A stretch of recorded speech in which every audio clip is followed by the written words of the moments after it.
Le 20h et vous, avec dans un instant un réveillon diététique. Vous allez voir qu'on peut très bien faire de la gastronomie sans calories.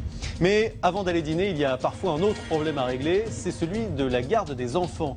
Comment faire quand les babysitters habituels ont eux-mêmes prévu de faire la fête?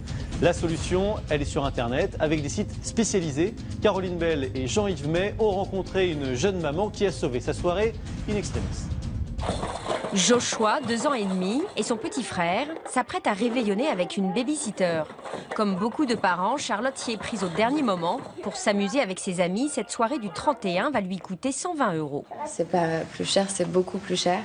Et c'est vrai que ça reste un budget, mais bon, en même temps, on n'a pas trop le choix non plus. Allez, vas-y. La solution, Charlotte l'a trouvée sur Internet.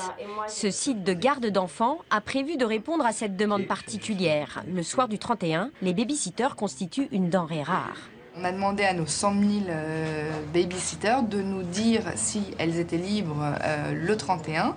Et on a à peu près 10 000 profils de babysitters qui nous ont dit oui, nous sommes libres. Les babysitters ont généralement proposé des tarifs un peu plus élevés. On observe entre 20 à 50% d'augmentation. Donc ce que l'on conseille, c'est de négocier tout simplement un forfait. Pour Diara Cissé, 23 ans, le 31, c'est la soirée à ne pas rater. Cette année, j'avais pas forcément envie d'aller danser ou de sortir. Donc je préfère aller garder des enfants et me faire un peu plus de sous que d'habitude. La jeune femme a trouvé des enfants à garder tout près de chez elle, ce qui évitera à leurs parents de débourser des frais de taxi supplémentaires.